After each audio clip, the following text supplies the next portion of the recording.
مرشد اور مرید کا صحیح کانسیپٹ کیا ہے؟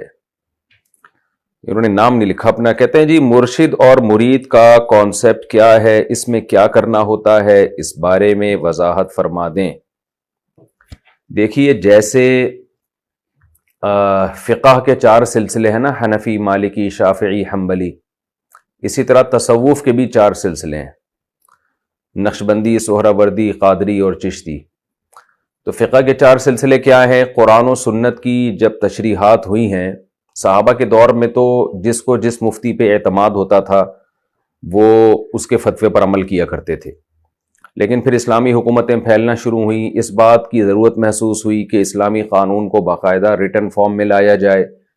تو فقہاء کرام نے اجتہاد شروع کیا، قرآن و سنت سے مسائل اور اسلامی لاء کو مرتب کرنا شروع کیا.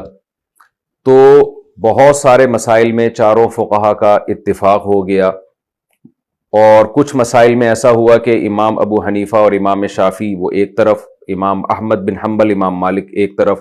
کچھ مسائل میں امام شافعی امام احمد کی طرف اور امام مالک اور امام ابو حنیفہ کے جو آراء تھیں وہ ایک جیسی ہو گئیں. اور کچھ مسائل میں 3 ایک طرف، ایک طرف. تو ایسے 4 مکاتب فکر وجود میں آئے. لوگ کہتے ہیں کہ اسلام تو ایک ہے، 4 مکاتب فکر کہاں سے ہوگا؟ بھئی اسلام تو ایک ہے لیکن تشریحات میں اختلاف تو ہو سکتا ہے نا کچھ مسائل میں. تو وہ جو اختلاف ہوا تو 4 فقہ مدون ہو گئے، اور بھی فقہ تھے جو مدون ہوئے لیکن وہ چلے نہیں. 1-2 صدیوں، 3-4 صدیوں کے بعد وہ ختم ہو گئے. ان کو اللہ کی طرف سے وہ مقبولیت نہیں ملی عوام میں، یا تو وہ دلائل میں کمزور تھے یا اور کوئی بھی وجہ ہو سکتی ہے. بہرحال تو یہ جو 4 فقہ تھے ان میں دلائل کی دنیا میں ان میں بڑی پاور تھی، تو اس لیے یہ دنیا میں رائج ہو گئے. تو فقہ کہتے ہیں اسلام کے جو ظاہری قوانین ہیں نا، ظاہری قوانین کا مطلب یہ حلال ہے، یہ حرام ہے، لیگل ہے، انلیگل ہے، مکروہ ہے، ناجائز ہے، جو بھی پوری ڈیٹیل آپ کو کتابوں میں ملتی ہے. تو اب علماء کہتے ہیں انہی 4 میں سے کسی ایک کو فالو کیا جائے، کوئی نئی چیز نہ بنائی جائے. تو اسی طرح خوب سمجھ لیں کہ فقہ ہے ظاہری قانون. اسلام میں اللہ تعالیٰ نے ہمیں حکم دیا ہے کہ اپنے باطن کی بھی اصلاح کرو. جیسے نبی صلی اللہ علیہ وسلم کا جو منصب ہے، یعلمہم الکتاب والحکمت ویزکیہم، پیغمبر صلی اللہ علیہ وسلم صرف کتاب سکھانے نہیں آئے، صرف اسلامی قانون حلال حرام بتانے نہیں آئے، بلکہ تزکیہ کرنے کے لیے بھی آئے ہیں. تزکیہ کہتے ہیں ظاہر اور باطن کی اصلاح کر لینا. دل میں دنیا کی محبت ختم ہو، اللہ کی محبت پیدا ہو جائے. اتنی محبت اور اللہ کا اتنا خوف پیدا ہو جائے کہ آپ برائی سے بچیں. دیکھیں فقہ کیا ہے کہ آپ کو یہ پتا ہو کہ 5 نمازیں فرض ہیں، جن میں فجر کے 2 فرض ہیں، ظہر کے 4 فرض ہیں، یہ فقہ ہے. اور تزکیہ کیا ہے؟ تزکیہ یہ ہے کہ آپ کو ایسی موٹیویشن ملے کہ آپ یہ فرض ادا بھی تو کریں نا. صرف یہ علم کافی نہیں ہے کہ آپ کو پتا ہے کہ 5 نمازیں فرض ہیں، بلکہ آپ اس فرض پر عمل کریں، آپ کو ایسی موٹیویشن ملے. تو یہ موٹیویشن ملتی ہے تو انسان پھر برائیوں سے بچتا ہے اور نیکیوں کی طرف جاتا ہے. اس کو تزکیہ کہا جاتا ہے. اور پھر اسی کو جو باطنی نکھار تھا اپنی طبیعت کے اندر پیدا کرنا اور اعمال کی اصلاح کرنا، اسی کو بعد میں تصوف کا نام دے دیا گیا. تو نام دینے پر نہ اللہ کی طرف سے کوئی پابندی ہے، نہ گورنمنٹ کی طرف سے کوئی پابندی ہے. لوگ کہتے ہیں نا تصوف دکھاؤ قرآن و سنت میں، تو تصوف کا لفظ نہیں دکھایا جا سکتا، لیکن تصوف کا جو مقصد ہے کہ ظاہر باطن کو ٹھیک کر لیا جائے، یہ دکھایا جا سکتا ہے قرآن و سنت میں. جیسے فقہا جب استعمال کرتے ہیں، یہ آج کی جو ٹرم ہے فقہ، وہ کسی اور معنی میں اسلامی قانون کو کہتے ہیں، لیکن نبی صلی اللہ علیہ وسلم کے وقت میں فقہ یہ ٹرم اسلامی قانون کے طور پہ استعمال نہیں ہوتی تھی. اس کا معنی کچھ اور تھا، دین کے سمجھ بوجھ کو کہا جاتا تھا. اسی طرح جیسے سنت کا لفظ آج جب ہم استعمال کرتے ہیں تو اس کا مطلب کیا ہے کہ بھئی سنت ہے، کیا مطلب فرض واجب نہیں ہے. لیکن نبی کے دور میں جو سنت کا لفظ تھا وہ فرض واجب میں بھی استعمال ہوتا تھا، جو فرض واجب نہیں ہے اس میں بھی استعمال ہوتا تھا. کوئی بھی دین کا طریقہ اس کو سنت کہا جاتا تھا. تو ٹرم جو ہے نا، اصطلاحات جو ہوتی ہیں ان میں کوئی پابندی نہیں ہوتی، وہ چینج بھی ہو سکتی ہیں زمانے کے حساب سے. تو اس کے لیے ثبوت نہیں دکھایا جاتا کہ جی قرآن و سنت سے ثبوت دکھاؤ. الفاظ ہے نا، کچھ بھی آپ ہر دور میں چینج ہو سکتے ہیں، اس میں کوئی حرج نہیں ہے. اس لیے یہ دیکھنا چاہیے کہ اس سے جو کروایا جا رہا ہے کام، وہ کام نبی سے ثابت ہے یا نہیں. جیسے فقہ میں اسلامی قوانین پڑھائے جاتے ہیں، تو وہ قوانین تو نبی کے دور میں بھی تھے، وہیں سے آئے ہیں ہماری کتابوں میں. اور تصوف میں کیا ہوتا ہے کہ آپ کہ دل میں اللہ کی محبت پیدا ہو جائے, اللہ کا خوف پیدا ہو جائے, تاکہ عمل کی موٹیویشن ملے آپ کو, تاکہ عمل پہ چلنے کی, قانون پہ چلنے کی توفیق بھی ملے آپ کو.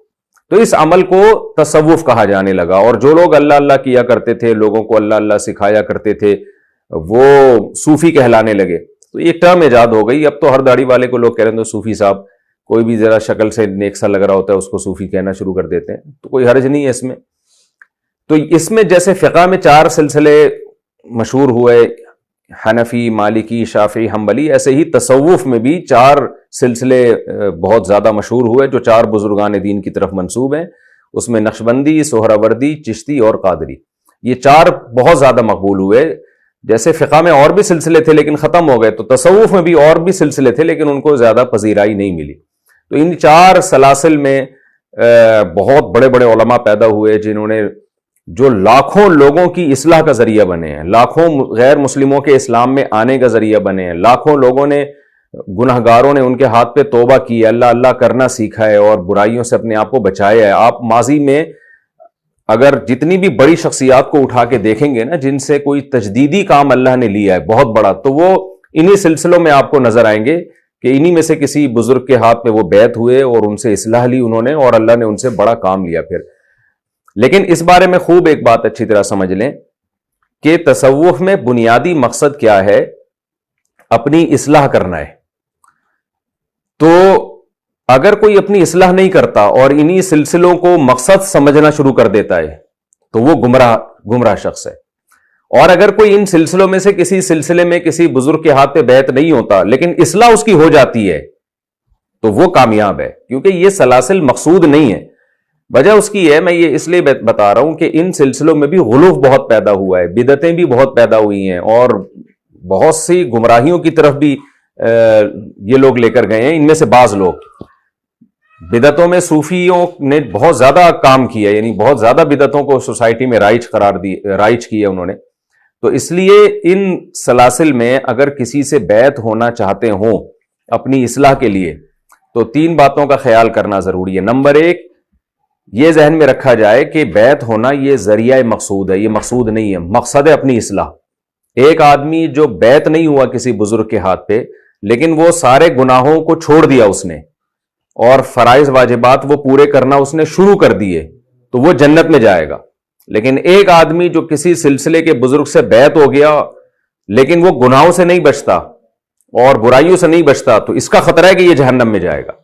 لیکن غلو کیا ہوتا ہے ہماری سوسائٹی میں کہ لوگ سمجھتے ہیں کہ جو کسی بزرگ کا گدی نشین ہے, بیعت ہو گیا, یا یہ کہ وہ اس کو بزرگ کی طرف سے کوئی اجازت بیعت مل گئی تو وہ جنتی ہے, چاہے وہ جو مرضی کرتا رہے. اور ایک بیچارہ سیدھا سادہ سا مسجد کا نمازی پرہیزگار جو برائیوں سے بچتا ہے, ایمانداری سے کاروبار کرتا ہے, شریعت پہ چلتا ہے, اس کو اس سلسلے کے بہت سے لوگ سمجھتے ہیں کہ وہ کسی کھاتے میں نہیں ہے. تو یہ غلط ہے بالکل.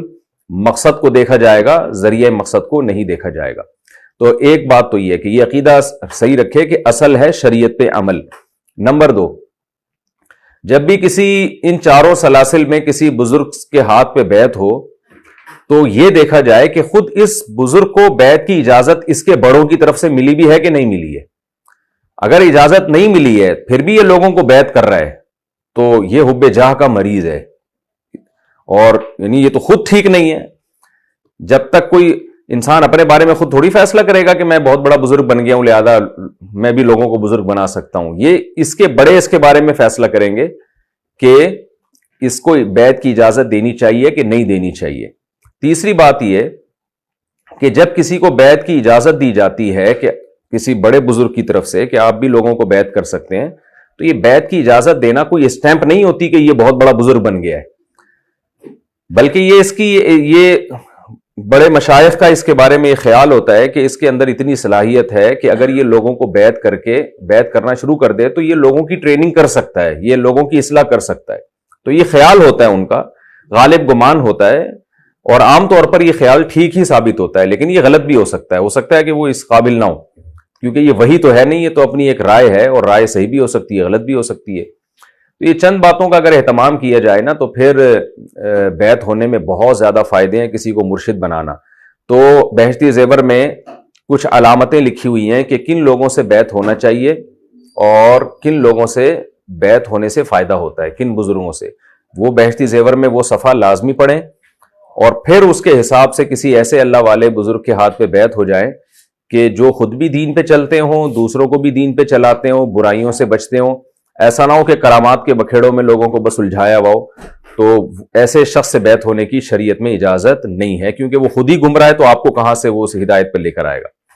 تو کسی ایسے شخص کے ہاتھ پہ بیعت ہونا جس کے بارے میں آپ کو غالب گمان ہو کہ یہ خود بھی 100% شریعت پہ چلتے ہیں اور ہمیں بھی چلا سکتے ہیں، تو اس کے بہت زیادہ فائدے ہیں اس بیعت ہونے کے، اس کی برکتیں ملتی ہیں. اور یہ بیعت ہونا، صحابہ کرام بھی نبی صلی اللہ علیہ وسلم کے ہاتھ پہ بیعت ہوئے تھے تاکہ برائیوں سے توبہ کر سکیں، گناہوں سے توبہ کریں. بہت ساری اقسام ہیں بیعت کی، وہ میں کبھی موقع ملا تو انشاءاللہ تفصیل سے ریکارڈ کرواؤں گا، اور اس کا قرآن و سنت سے ہمیں کیا ثبوت ملتا ہے اس پر بھی میں انشاءاللہ دلائل دوں گا. ابھی تو مختصر بات یہ کہ کسی ایسے شیخ و مرشد کے ہاتھ پہ بیعت ہونا جو خود بھی اللہ والے ہوں، ان کے دل میں دنیا کی محبت نہ ہو، جاہ کی محبت نہ ہو، کہ ہر وقت جاہ کہتے ہیں نا کہ بڑا بننے کا شوق، اور ان کی خدمت میں بیٹھنے سے دنیا کی محبت میں کمی آ رہی ہو. تجربے سے یہ بات ثابت ہو کہ جب ان کے پاس بیٹھتے ہیں تو دنیا سے بے رغبتی پیدا ہوتی ہے اور اسلام پہ چلنے کا شوق پیدا ہوتا ہے.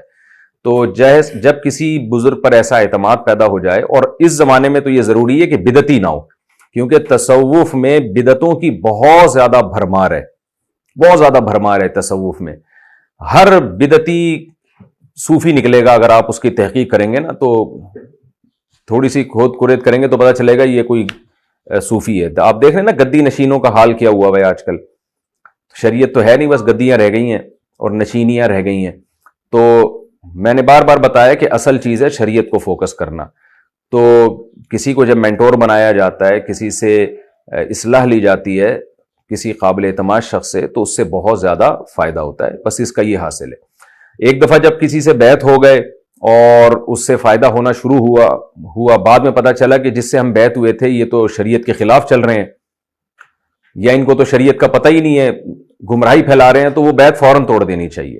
بعض لوگ اپنے پیر کو ایسا چپک کے پکڑتے ہیں کہ بس قرآن و سنت ایک طرف اور پیر صاحب جو ہے نا وہ قرآن و سنت سے بھی آگے ہوتے ہیں. تو یہ بالکل ناجائز ہے، یہ بھی شرک فی الرسالہ ہے.